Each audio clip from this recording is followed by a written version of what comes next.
So yeah, fuck you. That's what I've been doing this week. I have been working on El Salvador. Slam dunk. So basically, what you said on Kindle, then it's a problem about buying the actual Plus Kindle. the shipping. £27.50. He can go and get a steak somewhere if he's lucky.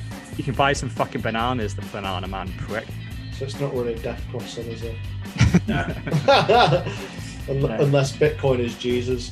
Yeah. And it only ever really applies to those that look. And as per every episode, I will say my favourite 3 words. I never look.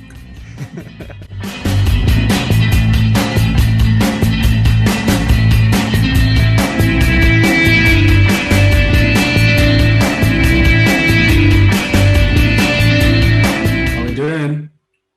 Good fella. Good. How are you? I'm good, mate. I'm good. How are you, Ross? Yeah, good, mate. Apart from didn't get out on the bike tonight. Working. Yeah. Do you know what? You actually pushed me to get out on mine. I just did under 10 miles. An interview cancelled today, and otherwise was just going to be in back-to-back calls and meetings. And I was just like, well, I know Ross has been out pretty much every day. So, I just smashed it out and got my kit on and got out. I've been a bit more lenient this week because I kind of figure that now's the time when I just need things to be a bit fresh for Friday. Yeah, everything needs to be fresh for Friday if we're going to hit it. So 100 miles, Gaz. What's that? We're planning on doing 100 miles. Yeah. So this is what I was going to say. Is this what you were talking about last week? This is 100 miler this Friday, is it? Yeah. Mm-hmm. Nice. We say plan. Not all things go to plan. So, but yeah, that's the one. Yeah. Well, so when you do it, are you having a day off or something, or are you just doing it after work? Yeah, it's classic GBG challenge. Oh, it's the challenge. Yeah. Oh, bloody hell. Jesus, they will be tough then. Yeah, those things fucking are killers, aren't they? Well, it's just me and Dar now. But yeah. Oh, really? Everyone's doing their own thing. There's not like one organised thing like normal because of everything that's gone on. So there isn't a group of us. There's 2 of us. Oh, okay. Yeah. What's the charity this year? Can we raise the money for? I think this one's Mind. Yes, that's it. Yeah. So all for a good cause. Yeah. Yeah, it's top of the agenda these days, isn't it? Mental health with everyone. I'm not bloody surprised. It was anyway, but I think weirdly, it's actually people actually need it now. I thought it was a little bit of are people kind of looking at it for attention, but Jesus, like with everyone being locked down, I think people are genuinely losing their minds and getting depressed, and so donating to the good cause. I think we get £1 every mile or something like that. So yeah, I've put in some cash myself, and I've Yeah. got a bit of sponsorship from a few of the family members. So, and I've got my free T-shirt. Same. I won't be wearing it. I was going to say I've packed it in the bag. Are you bringing it? No. Nah. Not even just to have a pose in it, a picture, take it off. I might put it on the floor. Exactly. You just got to do it for the photo op, haven't you? Yeah, just for the photo. You put it on over the top of whatever you're actually going to wear. Take the pic and then throw it off, throw it in the bin, and get riding. Yeah. Yeah. We're sorted. Yeah. Bring it on. Bring it with you on Friday, and we'll take stick it. Yeah, stick it in my car for either halfway or finish. Yeah. Yeah. A proper flex would be to save it right to the end, and then just put it on with it looking really fresh, and just be like, easy, 100 mile done. Yeah. Everyone would be like, I think probably see the fact that I'd be massively dehydrated. I've like veins popping up my calves and my legs. Yeah, it'd be all right. Normally. Yeah, I was gonna say that's just a normal flex day for you, Ross. Mr. fucking shredded over there. I think it'll be a little bit extreme. I think it will just generally be a lot of pain afterwards. You're keeping fit, Gaz. You've got nothing but time on your hands, mate. So I just think, does that include in your routine? Yeah, I do. I do bits and bobs, but yeah, nothing like what you guys are doing. I'm not very good on the endurance stuff. It's takes a lot of time and effort to get that down, and It's weird. Like the more time you have, I think the more excuses you find for yourself not to do it. Whereas you guys are like carving out an hour here, an hour there, and just like jumping straight on it. I've got that forever excuse of I'll do it in an hour, I'll do it in 2, and in reality, it doesn't ever come around. So I end up doing bits and bobs, a bit of weights, but nothing to really actually keep me properly fit. I'm probably in some of the worst shape of my life right now. I love the admission. Yeah. The thing about weights is you should treat it like brushing your teeth. It should be part of your daily routine. It's only 40 minutes or 30 minutes. Yeah. There's no kind of excuse, and that's the way to look at it. Once you've got it in your routine, it's just there. Yeah. Well, I had a routine that I could do in 20, and you would be exhausted at the end of it. And there is no excuse. And I used to do that when I was working, and without fail, I could get it done. There was no excuse. Because quite often you can even drop the weights completely. So if I was traveling, it was just your body weight. And it was just a thing that I did. I had a YouTube video that was 15 minutes long. You click play and you just watch the guy and you just copy him. And he's got the timer and you just follow it. And I used to do it religiously. And then, once you get loads of time, you're like, oh, I haven't got time for the 15 minutes anymore. You're like, well, I was working 14-hour days and I found time for it. Now I'm just laziness, man. You need some urgency. You need the purpose. And I probably need to set myself some goals or something fitness-wise, something to work towards. Because, I don't have any at the moment. 500 kilogram challenge, squat, deadlift, bench. Yeah, that involves a gym. That's the only problem with that stuff. And 500 Ks, Jesus Christ, that sounds a lot. I was gonna say. Yeah, you get your squat and deadlift. That takes most of it. How do you mean? What in one go? No, I mean as in your 1 rep max. So it's basically one of the marks, which I say like, actually, no, you probably can't do it. Your knee's fucked as well. So my squat, I gave up on that target when I did my knee. Yeah. Can't do it. I hate to say it, but once I hit 30, all this max weight stuff, I'm gone. No, that's injury city. No, I'm all about low weight, lots of repetition. So I'd rather do a low weight and try and get 100 reps or something like that. That sounds quite good. Yeah. But no max weight stuff. My backs, legs, all that. The only thing that's broken with me is my knee. I'm keeping it that way. I'm not having my back going as well. No way. I hear you on the age thing. Sometimes I wake up and I just feel a new twinge and I'm like, I haven't even done anything. So yeah. And it's the worst thing you can get. Low impact. Yeah, once you get old as well, you can't recover. Like these injuries, it's another excuse for 6 months as well. One bad injury, you're like, oh, that's me for 6. And now you lose all your shape again, and it's really hard to get back into it. So keeping healthy is like priority number 1, and then fitness on top of that. Yeah. Well, it's the same thing. That's just an excuse, guys. No, I'm not making any excuses. It's just purely about the heavy lifting stuff. Heavy lifting I haven't really done for years. Basically, probably since I was around about 30 when I did my kney.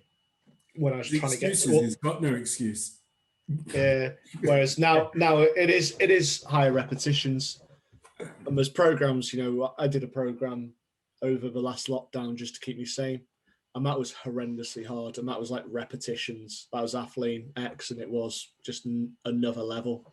Yeah, that's the thing that surprised me actually during this lockdown. There was no like insanity type workout that went viral, because everyone did insanity, didn't they? About 5 years ago, everyone bought that course, bought the DVDs. Yeah, it was Joe Wicks.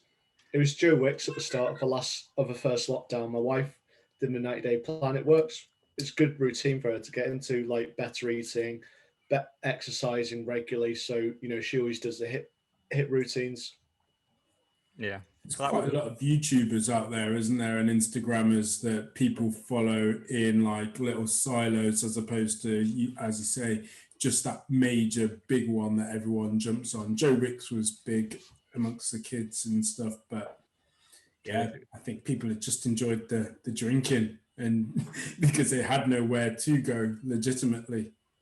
Yeah, because it's prime for a cash grab, because Joe Wicks was free.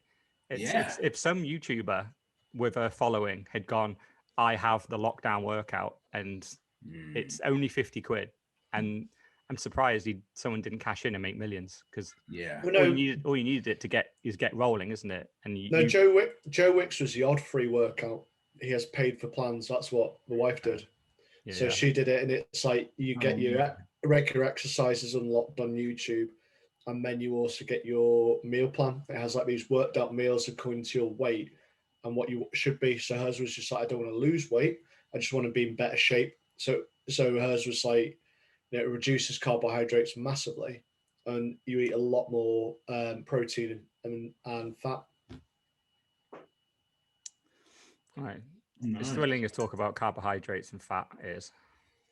Do you want to do you want to move on to topic number one? Dana, this is your one, isn't it? Talking about protesting and stuff. And I'm not sure where you're going with it, so I'm just interested. Like, what do you You know want? what? Yeah, right. So where I'm trying to go with it, and the whole point of is the other half she said and mentioned, like, why do people protest? So I am slowly orange pilling her from being completely like, I don't want to know about Bitcoin or anything like that. And the other day she mentioned inflation, and I was just like, "Ooh, good for you! Yeah, you're seeing inflation because we just had some food, and it came to a massive bill between the four of us, and we were just like, yeah, because everything's going up." And she was just like, "But what can you actually do about it?" And to me, obviously, simple answer is buy Bitcoin. But she said, but we're also talking about people protesting. So I wanted to ask the group and kind of think about it. When or do we know of when a violent protest has occurred? And that could be all the way up to, World War One, World War Two, or a peaceful protest that has worked. Because the way that I feel like Bitcoin is actually working is it's doing neither, and it's going around the protest by actually coming up with a new solution, but by not having to involve any blood being shed. So, we've not got our historian with us ever since week 2, but maybe you guys could shed a bit more light on it, I thought. Well, we've had a lot of recent protests, haven't we? Yeah. We've seen two different ones which the government are willing to tolerate, and ones which they've hidden. So you've got your ones which are willing to tolerate because they can see a flip side of it, the BLM, which we talked about last week, where they like a divisive subject. They want to separate people on race, gender, whatever else. And the other one is lockdowns, which is being completely hidden. So it's either weekend gone or this weekend coming. There's meant to be quite a big one going on in London and potentially across the world. So you won't see a thing about it in the media. What's it on? What's the topic on about the lockdowns, by the way? Oh, yeah, it's anti-lockdown. Yeah, okay, so, cool. Yeah. So it's been one like every month or two for the last year. And like you see no coverage. I mean, you'll see a little snippet and there'll be like 800 people turned up. And then you see some pictures on Twitter and it's more like 50,000 people turned up. So I think this one's going to be massive because you've got the delay. And I think people want to stop it happening in the future. But I think that's the two. You've got ones which the government will tolerate and ones which they won't. And I just literally think they don't give a shit if it turns violent. If they don't want to know, they don't care. But I think I was just gonna say if it turns violent, it's like rioters, protesters, their shit houses. So that's the lockdown out the window. It just I think that's a null factor in it.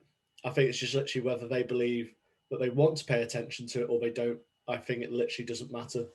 Yeah, well, it's how it's perceived, isn't it? Because I think both of those lockdown and BLM protests we had over the last year, we've had both peaceful and violent of both.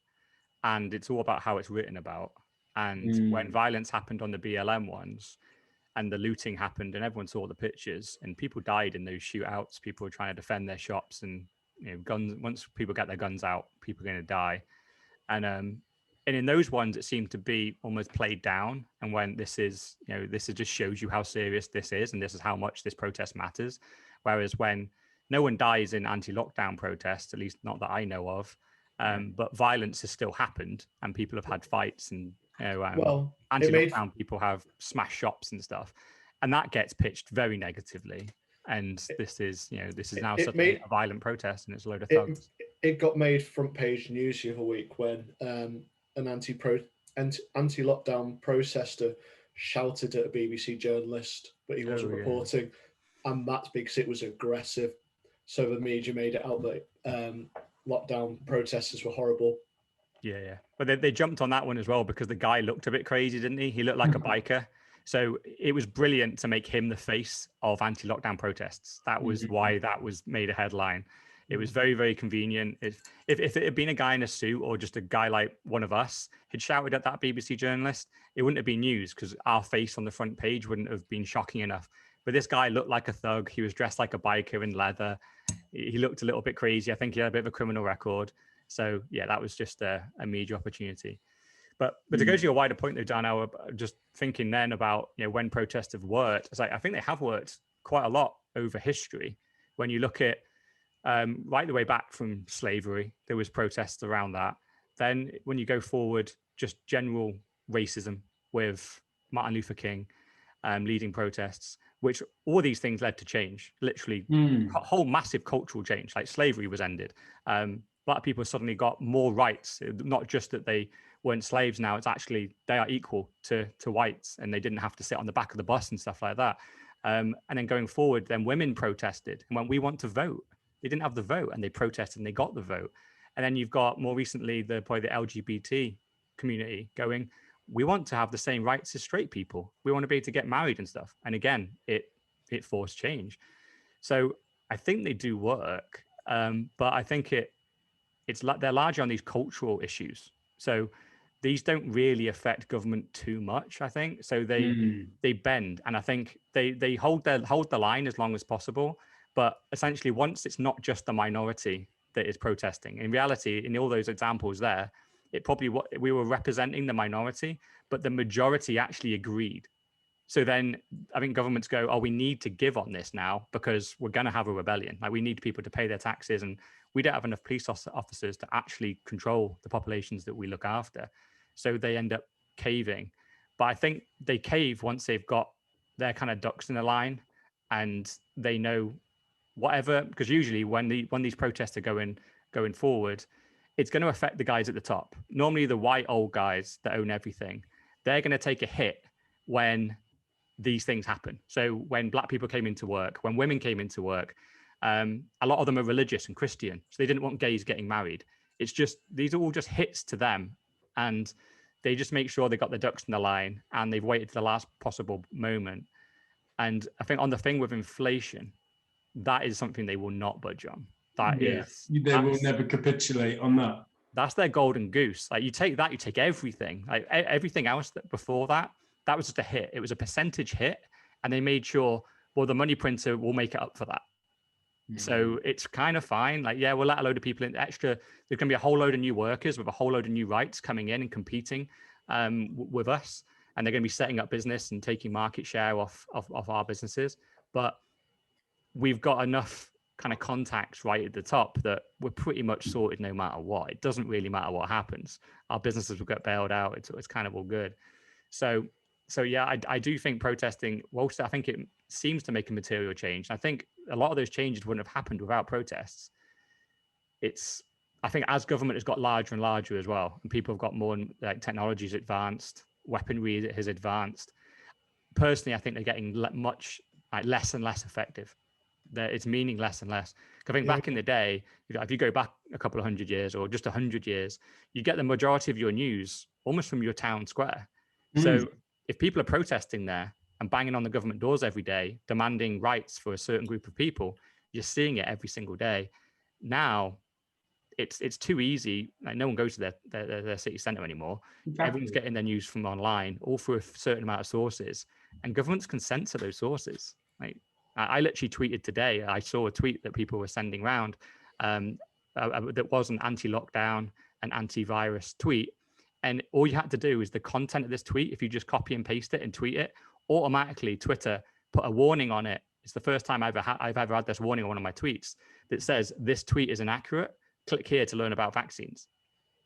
And so that's almost, I think that's the censorship that's coming from there. So I think protests are becoming just less and less effective. And as we've seen over the last year, we've had loads of protests all around the world around lockdown. It hasn't changed a thing.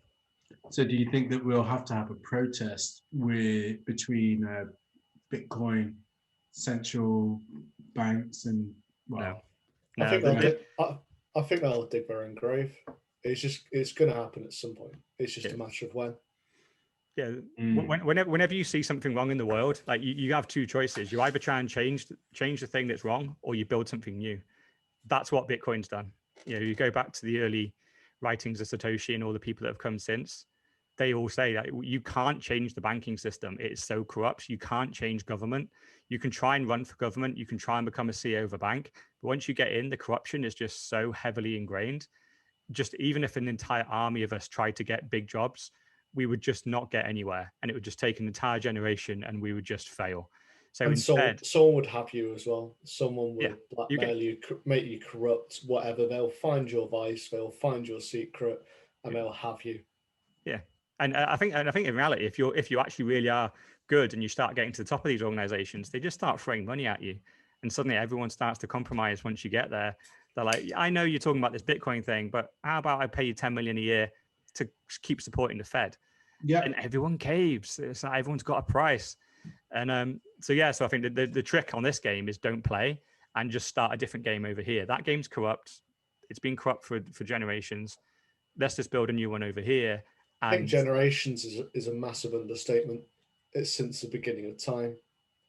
Power grieves corruptness. You know, it's probably, you could probably find examples going back to the times of the Rhinestones and whatever else. Yeah, 100%. Because Janet Yellen, that is now the head of the Fed, she had a different role prior to this, and she was like on the opposite side of where she is. And to your point, she's just capitulated and just gone corrupt straight away. Print more money. Printed it. Yeah. Well, El Salvador got the job. Yeah, exactly. They literally in the interview, they would just be like, I think when they ask one question, like, how much money are you going to print? They ask 7 people that. Are you gonna print 1%, 0%, 7%, or 3 to 5? Yeah, I reckon that's the only question. You get 7 people in, you ask them one question. Whoever says the highest number, welcome to the team. or it's a magic number of 3 to 5. That's a magic range which they want. Yeah. Apart from if they can come up with an excuse like a war or a pandemic. Well, and the 3 to 5, that's just what you say inflation is. Correct. That isn't how much you print. You print 25, 30, 50%. Like, knock yourself out. Just tell the people it's 3 to 5. Well, this year's the exception, though, isn't it? Because we've had somewhere between 20 and 30%, but usually it is somewhere around about 5%. Well, that's inflation, killer, isn't it? But they have claimed that it's inflation's only, was it 4%? I was just like, what planet is inflation going to be 4%? We're going to see some astronomical figures. But kind of going back to the change of the banks, this is where El Salvador is so interesting, and why we've got to wait a couple of years. Because is it the halving? This was our Bitcoin lesson last week, wasn't it? That is, it's roughly every 4 years, isn't it? Every 4, yeah. So 2024. Yeah. So, potentially El Salvador taking off is going to be in time for the halving. So you've got the years for it to kind of, the money to flow, a bit of fairness to go through the poorer people to be able to not have their money chipped away from beneath them. And that'll build up, and that's when we get the other countries interested. So 2024, you always bring up the halving, saying that's when Bitcoin balloons, but it really could be this time. This could be the big one. As you get other countries like Argentina, Brazil, Pakistan, they're all looking at El Salvador. Yeah. Well, I watched a great podcast today, What Bitcoin Did. He interviewed the president, and the IMF has refused and started cutting off money from El Salvador. And so he was asking him, like, what do you think? Like, were you expecting this? He went, of course, I was expecting it. We weren't expecting them to embrace this. This is not the game that they want to play. But we weren't doing well in the old system. We were getting screwed anyway. So now they're screwing us because we've taken on Bitcoin. we're still getting screwed either way. It's just, we know we're on our own and we're doing what's best for the country. And whether the IMF or the Fed want to play along and want to regulate and give us loans, they will do what they do. And we don't really have any control of it anyway. We're not in a good situation. Our crime rates are crazily high. We need to do what's good for us, and that's Bitcoin. So yeah, it's a long-term strategy. It's how can you stop the crime down below and hopefully stop the corruption up above, and bring the country together. So it's going to be a really, really interesting experiment. And obviously we're all hoping that it goes positively. I think general human rights, you'd be hoping that it goes positively as well. Yeah. It's a great podcast, that is. I'm already subscribed. I watched the El Salvador, the whole story with Jack Mollers just the other day, actually. So I'm just going to favorite that. Yeah, it literally came out today, that one. Yeah. So yeah, it's a great little present, and he talks really well as well. I was surprised how good his English was, because obviously he's El Salvadoran, and but his English is perfect. Well, the president, yeah, he's probably privately educated in America. You don't win positions like that. You're bred into positions like that. Yeah, it's great. Yeah, I don't know. I don't know what the history of this guy, but I do think he's a little bit different, because if he was, he did not come. Like literally, I tweeted out the best quote that he said, and he said, "There's enough money if nobody steals." That was his slogan that got him elected, and I just thought it was fucking amazing, because it is so true. Like, if governments, even if they did print shit tons of money, if they didn't steal as much as they do off the top and give it to their mates, it would still be okay. We wouldn't really need a Bitcoin standard, because they would, if they did print money just to make society better and genuinely improve schools and improve hospitals and do all that, I still wouldn't be okay with it, because the savings are still being debased, and you shouldn't be printing money. Any inflation tends to be bad.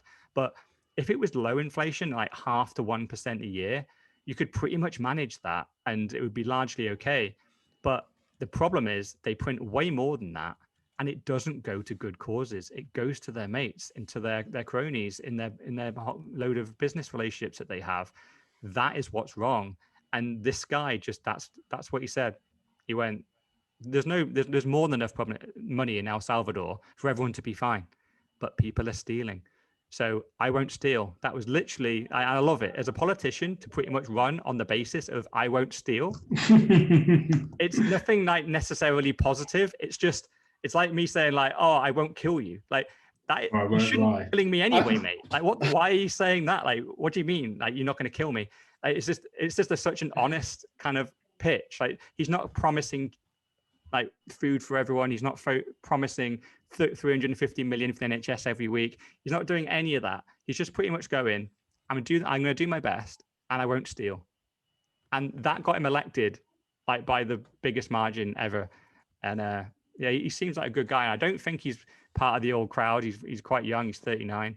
So I think that's the only reason they've got even close to having a Bitcoin standard, because he's actually thinking for himself and genuinely trying to do the right thing. And he probably actually disproves my original point, where I think probably on the things that are too big to disrupt, like banking systems and government, I'm probably talking about Europe and America there. Smaller kind of economies like El Salvador, I think this guy is proof that if you do run for government and you do try to run for the CEO of a bank, you can change something, because he seems to be right now. But yeah, it's still early days, but so far he's talking a good game. Just there's quite a bit on his Wikipedia as well, so maybe we should we'll cover him off as a topic next week. Yeah, it'd be good to read about him. He's not flawless. He does have there's some various scandals, and I think there's some dated opinions that he does have. But at the moment, the number one policy I'm looking for is, what's your economic policy? Everything else can be molded, and at the moment his economic policy looks sound. So that's the biggest threat to humanity, is that. So yeah. Well, the thing is that, all the politicians worldwide or media would try to tear him down if they'd known anything too big a scandal. So I think there'll never be a too big a skeleton in the closet for him. Otherwise, it would have been used when they were suggesting Bitcoin before they actually implemented it. Yeah, well, I think at the moment they're just ignoring it. That's the best thing. This is it's like the stages of battle, isn't it? Like first they ignore you, then they laugh at you, then they fight you. So in the moment of El Salvador, they're in the ignore stage.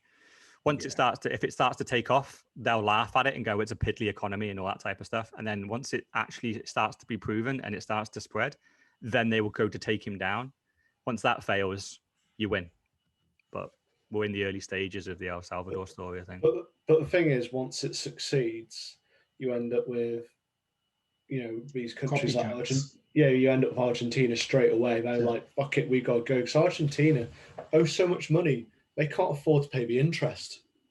Their debt is just getting bigger and bigger. And how does that end? Like, I think also it's worthwhile saying, I think they won't even wait. I think they'll do it alongside. So we won't just see El Salvador do it by themselves. I think they will start Mexico, Argentina, Brazil. They'll do it alongside. So you'll see 3 or 4 all at once. I don't know if Brazil would. I don't think Brazil's a failing economy like the other countries. You've got Venezuela, which is your classic. You've got Argentina. What other South American countries? I think Panama. I don't know if Panama has a real economy, does it? I think it's probably not. I think it's one of those tax havens. But I remember seeing Panama and Honduras, I think, as well. Yeah, Honduras would probably make sense. I think if you can get Argentina and Venezuela in there, I think they would be very, very good countries to have involved. And obviously everyone's favourite Pakistan, because they've been sniffing around. just love it. Yeah. And Jack's done exactly what Michael Saylor did. Michael Saylor said to companies, I have the blueprint, just ask me and you can have it. This is how you acquire Bitcoin on the balance sheet as a company. These are the legal loopholes and regulation you have to jump through. Here it is. And he just open sourced it. Jack's done the same thing with El Salvador. He's gone, these are the papers. These are the bills that we wrote for government. This is how you get it passed. These are the things to look out for. These are the questions that are going to come up. We'll open source it. Any government official around the world, just come speak to us and we'll show you exactly what El Salvador did, and we'll skip to the start, because this has been about a 3-month process they've done in the background. So to start from scratch, it's going to take you 3 months again. So, but no, you don't need to. You can skip 2 months of that and have all the finished bills done. Like, we'll just send you the El Salvador versions. It's great. But it is a gradual kind of like takeover, isn't it? They've not just gone Bitcoin, they've gone, it's Bitcoin and the dollars. Yeah, correct. Whereas that allows it to kind of go, ooh, let's see how it does, see if it can overtake it. But at the same time, it seems to encourage people to look into ledgers, hopefully for your kind of developing nations, third world countries, where they've kind of got that, as we discussed, a mobile device almost in one, or somewhere secure at least to keep a Bitcoin. So it's almost like, if you can you swipe it to get Bitcoin? Can you swipe it to release Bitcoin? Is there a way which they can make it secure and have that function? So it is your bank on a stick. I think that's coming inevitably anyway. Yeah. Given the fact that we're so early on in the whole Bitcoin journey. But I think the US dollar will just, basically it will kill itself, because the fact that it will be worth less naturally, and Bitcoin will be worth more naturally. Yeah. So while you got the two together, one's going like that and the other going like that. Yeah. And the thing is, like in El Salvador, it's in reality, like by just them introducing it and saying it's a currency, for 70% of that population, they don't have a bank account. So this is their way in. Now on their mobile phone, they can just fire up a Lightning wallet and they can start transacting on their phone. They can start doing business with people that aren't standing right in front of them and have to hand over the cash. They can suddenly start transacting. It's going to be a complete game changer. So, but the problem is, as we discussed, the mobile phone coverage, that's where the ledger comes in. Can there be something which is almost like a charge card, which is cheap enough for them to afford? It'd have to even be sub £10 to get them set up.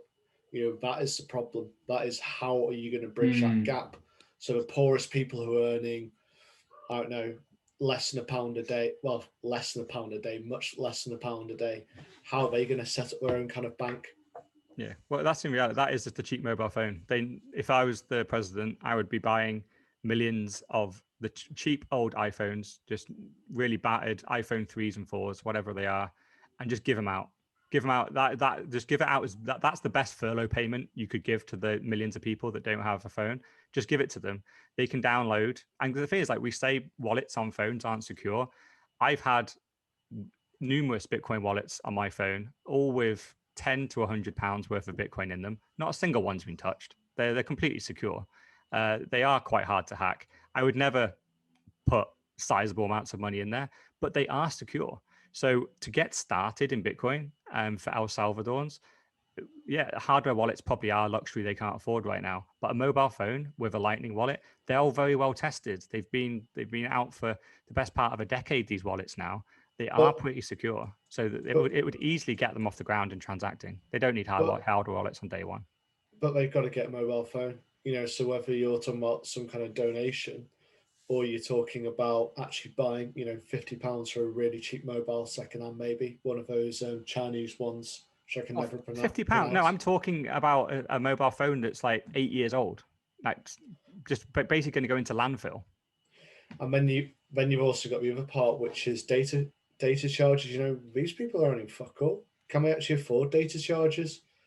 And these are kind of like the problems, so it kind of goes back to what I think will happen, but obviously they're going to come up with something which we won't even imagine, is that kind of charge card approach, something secure in their hand, which they can be paid into.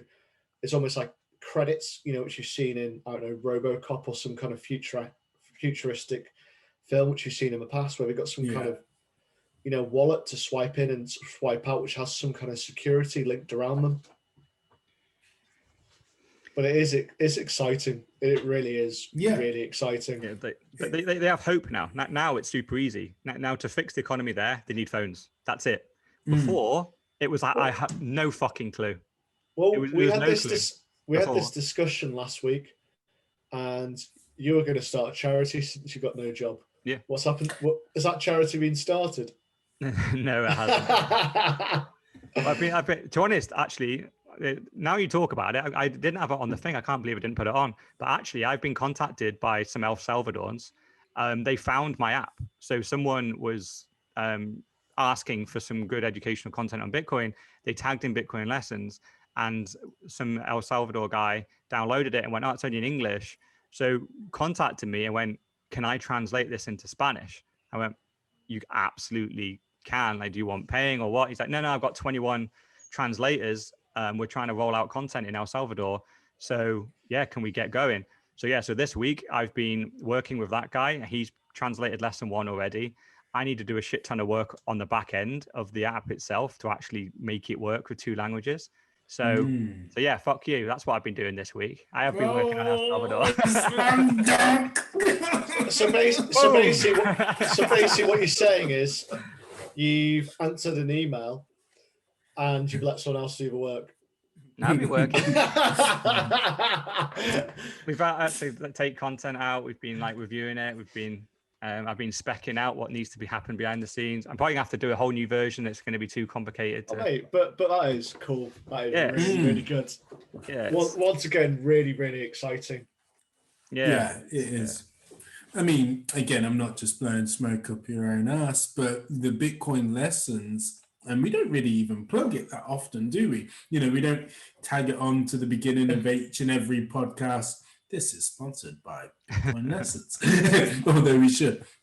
But to get everybody into it and to get their education up, it's fantastic. And I think the market, as we've been saying, South America needs something like that. And there's so much out there, isn't there, in terms of content.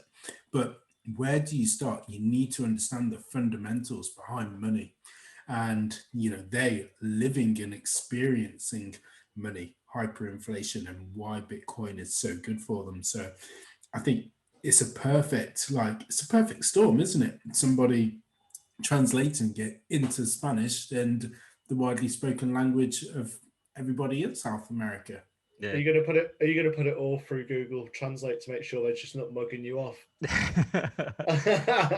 That I might. The first lesson looks pretty legit, and yeah, it's really good because every nation kind of has their own version of Spanish. So this is the El Salvadoran Spanish, because when I was in Puerto I've never Rico, thought about that. yeah, it's really That's nice. tough, really tough. And like, so when I was in Puerto Rico, I was learning Spanish on my phone and then saying the odd thing, and they're like, "That isn't the Spanish we speak here." I'm like, "Oh, for Christ's sakes!" Like, what's Puerto Rican Spanish? And they're like, "Oh, we changed these. Like, all these words are different." And you're like, "Oh my!" Like the grammar's even different. They've literally just all got their own version of Spanish. They've evolved over hundreds of years. So is it like English, and Geordie English? A bit, yeah. It's like English, Scottish, Welsh. It's like it's all technically English, but we all say words different, and we all have different grammatical things. And yeah, the other big thing that I'll be doing, I'll be giving it out completely for free.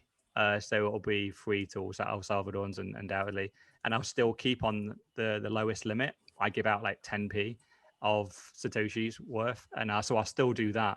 So actually they'll be getting paid to download the app. They can earn some money by That's learning. cool. And so hopefully their first. So you're not going to have the lessons locked up No. like you do in English. No. So if you can speak Spanish Salvadorian, you get it for free, and effectively you get paid. Yeah, I'm gonna probably have to caveat it with there's gonna be a limit. You got to cap it. Yeah, exactly. Purely because even at 10p, there's 6 million people in El Salvador.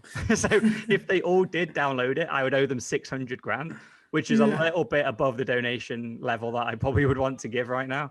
So I might need to cap it at, like, I don't know, maybe 10 grand or something. I might like do that just see how it goes. I would stop being so tight. But yeah, well, if the first 100,000 people, if we got 100,000 people downloaded it and they all want their 10p, I will happily give it them. Like that's 100,000 people that have been freed from the US dollar. So I think after that you can maybe do, I don't know, 1p or something. I don't know what the kind of average wage is in El Salvador. That'd probably be one which is quite relevant to this. So, but I think even that, you will become like the new Bitcoin Jesus by giving them 10p. But there's, according to Google, 10 major Spanish dialects. So yeah, there you go. It's not massive. It's not as low as you can get, say, probably in places Africa and Asia, but it's the typical El Salvador earns $1,710 per month. I'm guessing that's massively inflated by the rich. And then that's super good. That's almost like UK money, that. Yeah, so salaries range from 430 USD to 7,610 highest average. So what I think is probably happening is your average is more like 500, but you've got the rich propping it up. Yeah. So it is lower, but it's not super, super low.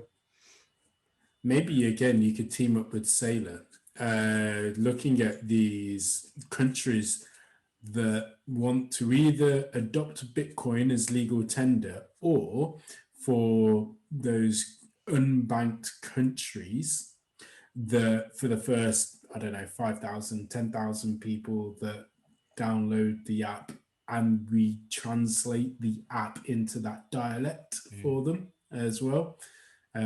Hey, business proposition live in progress. Do you follow Saifedean Ammous on Twitter? Because he was touting for people to translate his book. And he's got it in about 30 different languages. So he's got it all sorts. So if you go on his website, there's like a whole raft, I think, like Turkish and whatever else. And he's just used people to do it. And I think those are your two kind of outlets, because you got your reading. But the problems of reading is the book is quite expensive. I think it's probably about 15 quid or so. Or on Kindle, then it's a problem about buying the actual Plus Kindle. the shipping. It needs to take that shipping off in reality. But yeah, you've got the different options of reading, and it's quite expensive, and it's also time consuming. So I don't know what the working conditions are in El Salvador, whether they do have the luxury of, having time to actually read, or whether it literally is work for 12, 14 hours, come back, have dinner, go to bed, rinse and repeat. just to live. Yeah. Well, So again, I think that's the so. I think beauty an of- app. So an app is 5 minutes here, there. Yeah, Exactly. massively. Exactly. Massively. Yeah. I'm actually looking to partner with one of the major wallets. They're one of the biggest Bitcoin wallets. I forget the name of it now, but he's getting 10,000 downloads a day at the moment from El Salvador. So his wallet has not been getting traction like that ever. But he, for whatever reason, they've picked that's the wallet that's gone viral in El Salvador. So I'm talking to that guy at the moment to try and merge the apps in some shape or form, because this is one of those things. I obviously I own the IP of like a lot of the app, but I'm just willing to go, look, it's just here. Just you want to bake it in and give it to them for free, just do it. Like my mission here was to spread the word of Bitcoin, and if anything, like the little nominal fee that I charge, that was just to pretty much pay the server bills and like keep the lights on a little bit. But if there's 6 million El Salvadorans want this app, I never thought it would even get that far. As just focusing on Britain and America, really.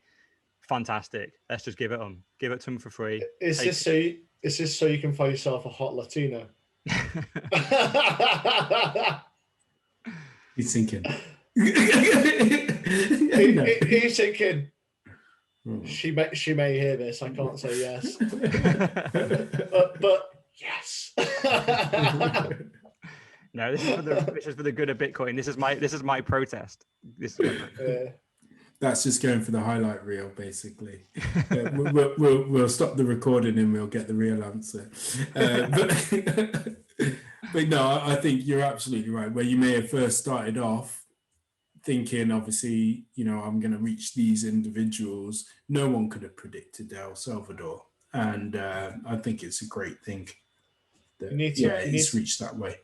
You need to aim for all the other countries: Argentina, Venezuela. What language are they? What different variants of Spanish? And our favorite, Pakistan. Come on, Pakistan. Yeah. This is the thing. This is the thing. It's a great thing about being on Twitter. Like people just find you, and so you just need some Bitcoin plebs on the ground that are willing to help. Because the thing is, I've actually thought about just translating it anyway, but it's really hard for me to get it there. Like, how do I tell anyone it's there? Like, even if I go travel there, like, who am I going to tell? But now people on Twitter are going, well, I lead this. I've got this group of people meet every week. There's 200 of us there. I'll show your app once it's translated. You're like, bang, that's all it needs. We need the first 200 people who then all tell another 200, who tell 400, tell 800. And there you go. It's gone viral. This is the thing. And because it matters and because no one's really doing it for any reason other than to try and spread the word of Bitcoin, it's just so fucking easy. Everyone I'm working with, I'm going, do you want paying at some point? And they're like, nah, no. Why even? I'm like, okay. This is going to take you weeks. It took me months to write this thing. It's 35,000 words. Translating this is going to take a long time. He's like, it's fine. We'll work through it. I say for someone who can speak fluently Spanish and English, it may not be that long, but still, it's a lot of work which you're not getting paid for. Yeah. Just to write 35,000 words will take you some time. Right. It's a pure enjoyment, though. It's enjoyment and the wanting to better the country which you live in and are from, and ultimately probably love. So it's the right thing. It'd be really interesting, and you need to get this charity going. Phones for El Salvador's, but looking at the average wage, I'm like, I was not expecting that. Mobile phone coverage is something which probably should look into next. Yeah, I know it's kind of slightly off topic, but have you covered everything around like the whole terminology of Bitcoin lessons as well, like learning Bitcoin and everything else, kind of, so that if they go online, whether it's on the iPhone store or Android store, to kind of be like, right, you come up number one. Oh right, no. Not really, no. I think we should type in Bitcoin lessons. I come out number one, but type in Bitcoin. Obviously, I'm competing with Coinbase and all those guys. All the exchanges come out top there. But there's still no educational apps. I'm surprised. Yeah, that's what I mean. I've not seen anything else. If you go into the education section, I think there's 2 apps now that educate on Bitcoin, and the competition is. I think this one guy in Africa has fired up an app. It's so bad. It's just awful. But so there's literally zero educational content in app form still. So yeah, it's the only one there. And yeah, once they all get their mobile phones and they're all downloading these wallets, wouldn't it be great if they had some education baked into the wallet? That's ultimately where I need to be. I shouldn't be an extra click and an extra download. Just in the wallet that your Satoshis are sitting in and you're transacting. Oh, by the way, whilst you're on the bus or whatever and you're going to work, learn a little bit. Learn about the history of money and why Bitcoin is so different. Because I think to your point, Ross, as well, I'm massively excited, like, to think that we're at the beginning and the start of this journey, and you can just see it coming, and it's like watching your favorite program, whether it might have been like I don't know, Narcos or Breaking Bad, and somebody's just discovered it, and that feeling you get when they're like, you don't even know what you're about to watch, you know, and all of this. And I'm thinking, everyone does not know what is coming yet. And it's great to watch it. It is that weird faith. Like, the wife hasn't questioned me for a couple of weeks, but when she did, it was that like underlying, I just don't see it failing. Like, I may be wrong, but I have such a strong belief in this that it is something which I'm happy losing money in. Yeah. If you look at the fundamentals, like, they couldn't be more bullish. They just couldn't be. Like, when I go back 5 years and go, oh, just imagine companies putting it on their balance sheet in the billions and governments rolling it out as legal tender, I'd have told you were crazy. It's like, no, this is going to be a pleb-led thing. And we're going to have to convince the plebs to all put their money in. And it's going to take decades of us putting our hard-earned money in bit by bit. And eventually there'll be more in Bitcoin than there will be in pounds and dollars. And that will be the tipping point. And that will be when companies and governments capitulate. I never foresaw within 5 years this all happening now. It's just Did you incredible. foresee that I'd actually pull my money out of my bank vault and put it into Bitcoin? Never. I probably didn't. Never. I would have, if I would have to guess, I'd have said 100K plus. That'll be when you capitulated, not at 20K. So you did well. It wasn't 20K. It was about 11. Oh, okay. That's very good then, yeah. Oh yeah, it's back in November, wasn't it? Yeah.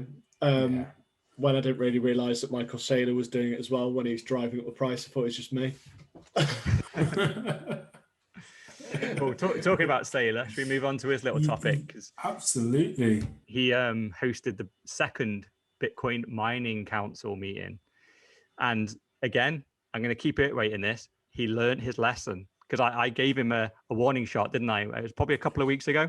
Yeah. Because he held, actually probably almost exactly a month ago, because he held the first Bitcoin Mining Council with Elon and a load of Bitcoin miners. They announced it afterwards. They went, we've just had this meeting. This is what was discussed. And everyone went, what the fuck, Saylor? Like, you and Elon have been in this space for 5 minutes. What are you doing, chairing and calling a meeting about the energy usage in Bitcoin mining? Fuck off. Go away.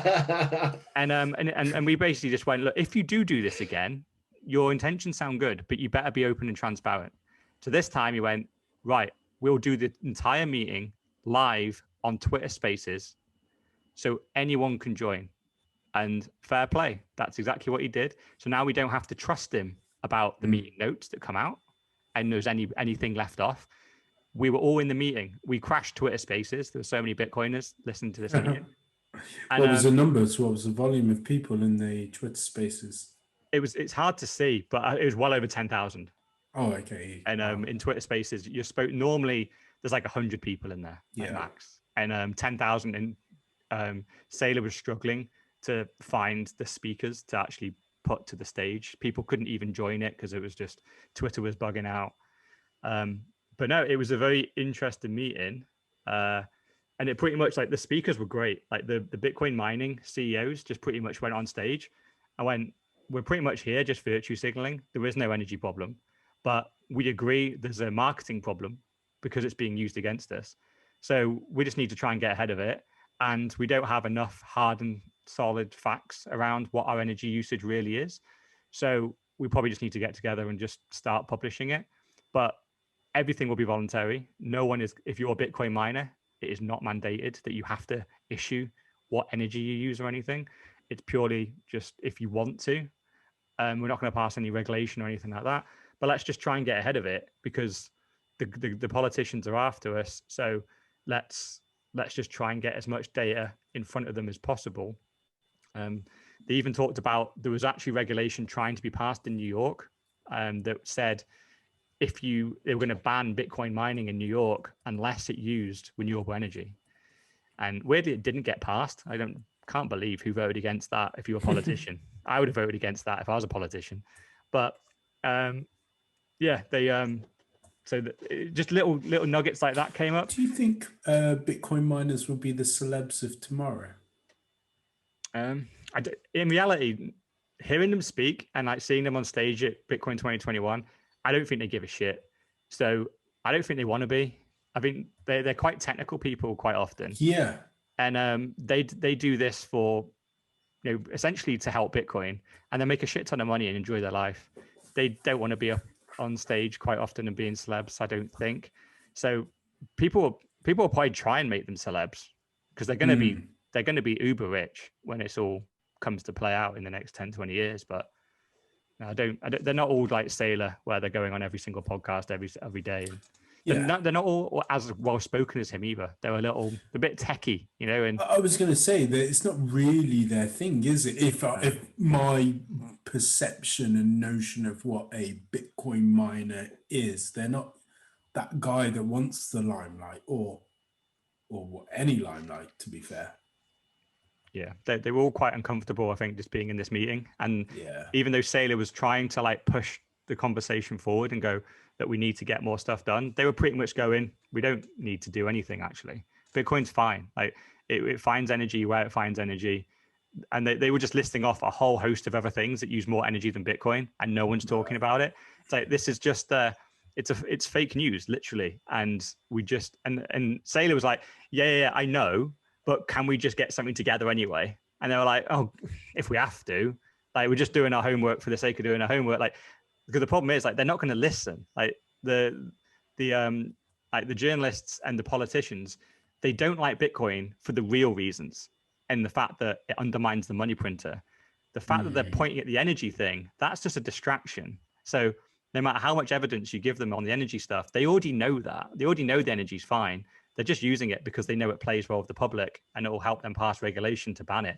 So it's the miners were pretty much saying that when Sailor was like, "Oh, come on, we need to try." So, but you want to bring in the mass adoption back. You want to bring the people who go, "Oh, I'm not investing this because I'm a vegan," whatever it is. So you want to try and bring them back. So I get Sailor's point, and I think this is why the whole thing with Elon Musk may be going back to some big drama which they constructed. I don't know about that, but yeah, because the thing is that the problem is, because we know the journalists aren't being kind of arguing in true faith here. They're not being honest. They're publishing kind of cherry picked data, and when you look at like why they're doing it, it's because they're being paid to slander Bitcoin. So when you do give them the correct data, they're not going to post that. They're not going to post an article on how good Bitcoin is for the planet. They're just going to move on to the next thing or cherry pick some other data. It's like playing whack-a-mole with FUD. They'll rotate back to China. They'll rotate back to some hack that someone asked for Bitcoin for. It's like, we're just playing whack-a-mole here. We're playing their game. Fuck their game. We're just doing Bitcoin. Let them write what they want. Like, we know they're going to slander us because we're bringing down the system that pays their bills. So it's one of those where it's like, we're fighting a losing battle here. Let's just play our own battle. It's almost like going back to the protesting thing. Like, we're not going to protest journalists that are writing anti-energy stories on Bitcoin. We're just going to go build Bitcoin over here, and they can come play with us when they want to play with us if they choose to. Otherwise, they can have fun staying poor and have their woke stuff. I appreciate if you don't know the answer, but are there like 5 major mining companies out there that there's 5 different there's about 5 CEOs. So I think one's called Marathon. He's the guy that was it got slated the other week. Tried to make it KYC. Yeah, so he was on there, and then I think it's Galaxy and the American Mining Network, and they've all got weird names. And one's called Riot, and but they all seem to talk sense. They're all very aligned when they came on. It almost did think of a little bit of they've had the pre-meeting for the meeting because they knew the the main one was going live in front of 10,000 Bitcoiners, and they were going to get eaten alive if they didn't say the right thing. So I think the mining guys may have spoken beforehand and gone, "What are you going to say?" And yeah.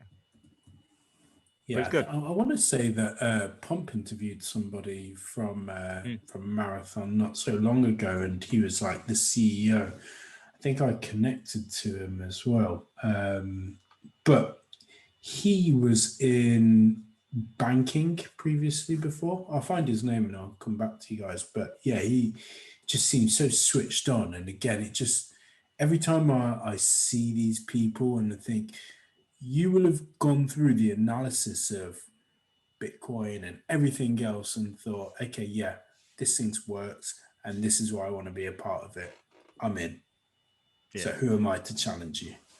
Yeah, this is another powerful thing about Bitcoin, where we're not just draining the money supply and converting dollars and pounds into Bitcoin. It's also a brain drain. You're right. We're taking the brightest minds. Like if you're a young person now, you're working on Bitcoin. You don't want to work for Goldman Sachs anymore. Go be a politician. Can we say we're draining the swamp? But I say draining the swamp means that means we'd be getting the worst of it. Like we're taking the brightest minds that have got up quite high. But I just want to use the term. Oh, okay, yeah. Get a Trumpism in there. But, yeah. Drain the swamp. Yeah, go on then. Talking about draining the swamp, about doing our Wrecked Weekly. Oh, I love it. Seamless link there. I've got one note about this. Play stupid games, win stupid prizes. And what do you mean by that? If Titan, I don't know anything about it. It's a shitcoin. Yes. I went onto their website. I think it's a website, or someone's website that is decentralized, liquid. And I was just like, I have no idea what that means, and I just don't care. And I just went, literally, that was my bit of research. I had a look, I went, play stupid games, win stupid prizes. If you're going to put your money into something because you think it's going to rocket, you deserve to lose your money because you haven't earned it, you haven't learned any lessons. Yeah. You're a fucking idiot.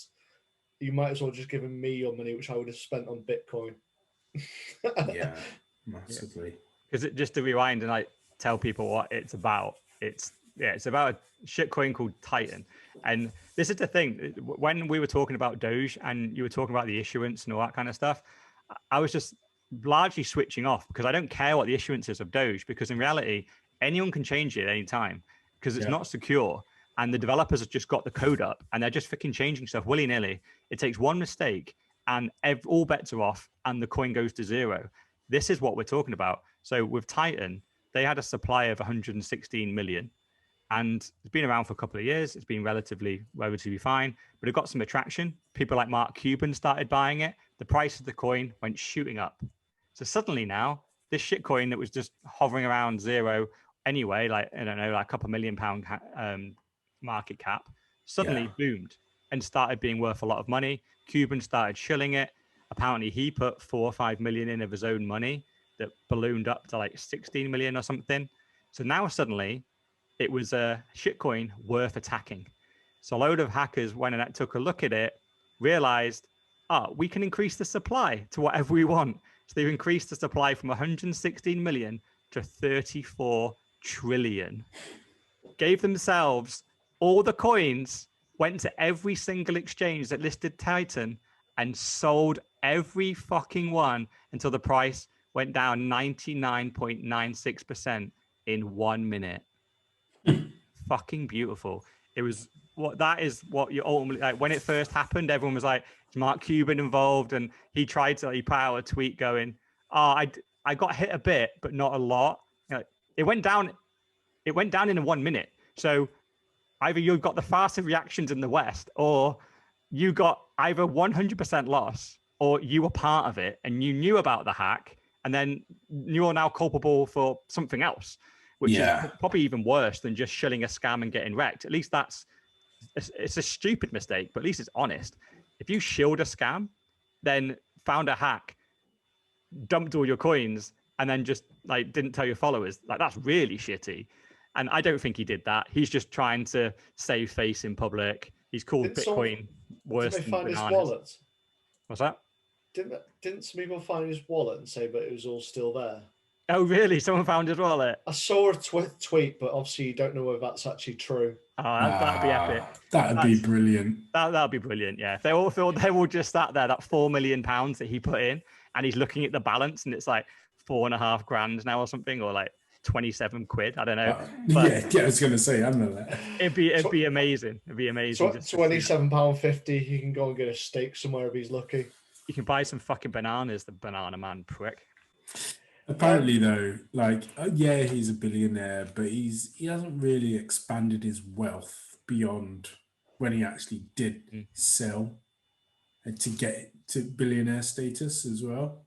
Yeah, you listened to the same podcast as me then, because someone used him as the example, didn't they? They used a load of billionaires, but Mark Cuban kind of got to there and then plateaued.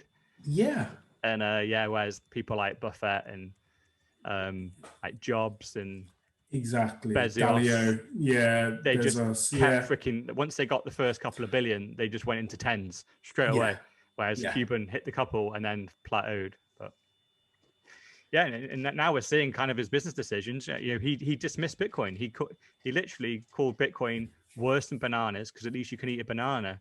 And then he goes and buys Titan and gets rug pulled and loses 100% of the money he put in. It's just the irony is just beautiful. You know, like, so this is a question, you know, like on shares, you can do a stop loss and it'll sell at a certain amount when it sees share price going down. Can you do the equivalent for crypto? Yeah. But by the way, the stop losses don't always fill. So I suppose in a minute, it's the slippage. I've had stop losses on shares, and you basically all it means is that once it hits a price, it triggers you selling. So you go into the queue of people that want to sell. So the price might fall another 90% before your order gets filled. It depends how dramatic it is. I suppose I was thinking of the most, you know, the one that shares don't fall that fast most of the time. Yeah. Whereas this was within a minute, it was bump.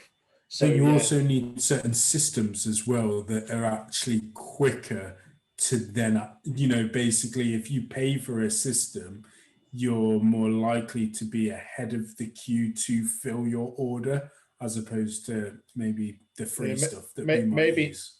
Maybe he did get some back, I don't know. But it'd be really interesting to know because everyone's just going to give him shit and he will snap at some point and reveal something.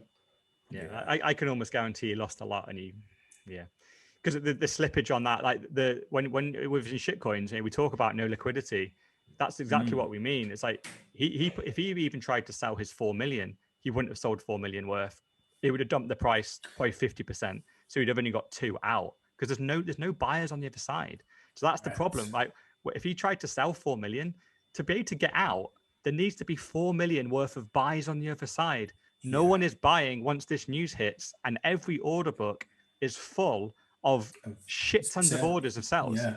It's over. Like it's over for everyone. Like there's that's the thing with like order books. Like people think there's like a magic computer on the other side that just buys your shares for them. No, you need a person bidding for those shares. So in Bitcoin, that's why it's got high liquidity. There's lots of buyers and sellers constantly. You can sell a couple of £1 million worth of Bitcoin and you will get a couple of million because there's loads of buyers and sellers constantly. When you buy a shitcoin and you end up getting millions of pounds worth of value in the shitcoin, you can't sell it. Because if you do, there's no one buying it on the other side. But this also goes into, you know, the whole thing I touched upon at the start, speculation. If you're throwing money into something with speculations to get rich scheme, you got to think again. I think, you know, going back to the Great Shack, invest in something which you actually believe in. Yeah. You know, I think that's the lesson which I've learned massively in the last year. Invest in something which you actually believe in because no one believes in Titan. You know, reading that blurb about what was it, the decentralized liquid, whatever it is, and you're kind of going, my God, this sounds like a ball of shit. And guess what? It is. It isn't decentralized. It isn't scarce, and it's not secure. And they got fucked. Whereas if you invest in something which is actually worthwhile, you know, obviously Bitcoin's my preference, but I'm sure there are some other shit coins which aren't as bad as others. And they should have done a bit of research, especially Mark Cuban with 4 million or whatever it was. You guys watched Cryptopia, by the way, on Prime. Yeah, as to your point, Ross, exactly that. There are shit tons of shit coins out there and projects that are out there. And ever since people saw the fact that there was an easy money pool of ICOs instead of IPOs, and that they could raise millions, if not billions of pounds, and then, not necessarily have to have a viable project behind it, people have been doing it, and I think Titan is just exactly, a demonstration of it, essentially. Well, we've seen it from people, friends of a group over the last year. I've Yeah, had Raven coin, and I was just like read about it and went, it's not limited. What's the point? When you can print as much as you can, it's worthless in my mind. You've got Stellar, which we got told by someone, and it's literally as soon as they said that, it dipped 75% as someone pulled the rug. Then what else? You got Litecoin once again, one which isn't decentralized. You've got, what was the one which one of the guys in the group was telling me, saying, oh, Bitcoin's got the energy concerns. I'm looking into, it's like Polkadot or something. And I laid into him for about 5 minutes going, what on earth are you going on about? I know. It's like I Yeah. wrote that article about it, didn't I? It's quite a Yeah. short article on LinkedIn, and it's very easy just to dismiss it with it can't be that simple. There has to be some golden nuggets in the shit. Mm, And it's like when Bitcoin, the thing is like when Bitcoin's on a big run, loads of dumb money comes in. So yeah, a load of these shit projects moon. And as we've seen here, Titan was one of them. You probably could have made some good money on Titan if you managed to get in and then sold once Mark Cuban came in and sell on that news. Like, well done. It was a good trade. You've gambled and you won. But if you hold it for long enough, they are all going to zero because they are not decentralized. And the worst thing that can happen to your shitcoin is the price goes up because then it becomes worth hacking. And then they do hack yeah. it and they take all the money out. You actually want your shitcoin just to stay in the doldrums and not get too much attention because then you're less likely to lose all your money. You'll just lose 1% of it. Yeah, you've got But to sell it at some point. You've got to sell it quite quickly. Is how I see a shitcoin. So it is pure gambling. Like you are not yeah, investing. You are absolute gambling that there's some Gambling moon. with time. Yeah, yeah. Yeah. You gamble. No, you're gambling with time, not a moon. I think gambling with time as to when people realize that the project isn't going anywhere, and it's only going to fail. You might as well go out and buy 1,000 scratch cards if you're going to put a grand Yeah, in a shitcoin. And it's yeah, also you were kind of going onto the time to fail. It's also a waste of your time because you've worked how many hours it is mm, to gain that money, and also by spending that money on shitcoin and potentially losing it, you are taking time off your retirement age as well. I just don't think people will actually understand money to actually understand that concept. mm. And there's a weird thing happens when you invest in something as well, especially if the price goes up after you first buy it. You fall in love with the investment. yeah. I read an article today about the Dogecoin, and he invested 250 grand or something back in January or February, and he turned that into like 3 or 4 million. He's and then and Doge has regressed back 75% from all-time highs. So his 250 is still worth about 700, but he's lost like 3.5 million worth of gains. And he's in this article going, "I'm never selling. Doge is the future." And it's like, How look, mate, you actually are one of the few Dogecoin investors that have actually made money. But once Elon was tweeting about it and it nearly got to that magic dollar mark, that was when you had to take your 4 million and dump that into Bitcoin or go buy a house.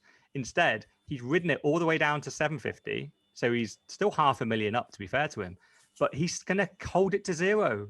Literally, you can just well, read his words, and it's like he loves Dogecoin now. He thinks it's going to $10, and he's not going to sell.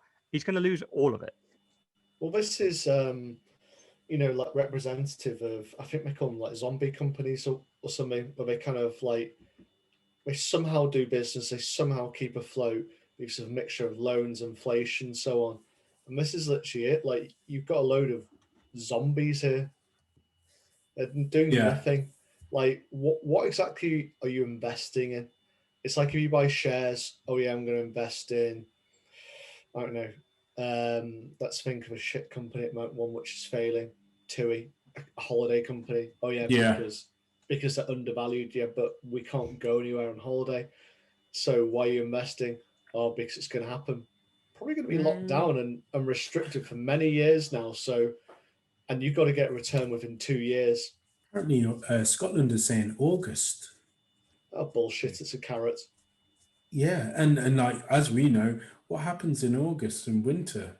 Flu season comes back round again. So it's just ridiculous. I'm just starting to think it's a carrot. Like, I think it's just finally broken me, but it's a carrot. There's no, this is a big game. It's just a carrot to keep you going. Oh yeah, we're on lock. Oh no, we got loads of deaths now. But doesn't that happen every winter? No. But it's said here on every newspaper article. No, that and never there'll be happened. a new variant of every other kind, won't there? You know, and it's interesting they've moved away from calling it the Indian variant now to the Delta variant. So they've given it a new name and tried to not make it about country or anything like that. What do they do when we get to the end of the alphabet? By the way, I already know. I already know because there's a new variant out today. It's called Delta Plus.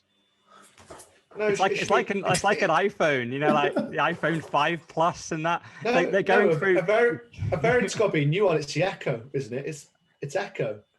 And they obviously didn't like Echo, so they called it the Delta Plus.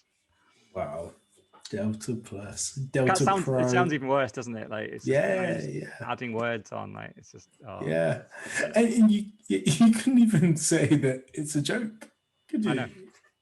It's literally. I read it today. Apparently, weirdly, I don't know how the Indian variant got called the Delta variant because where Delta Plus is, that's the one that is killing people in India.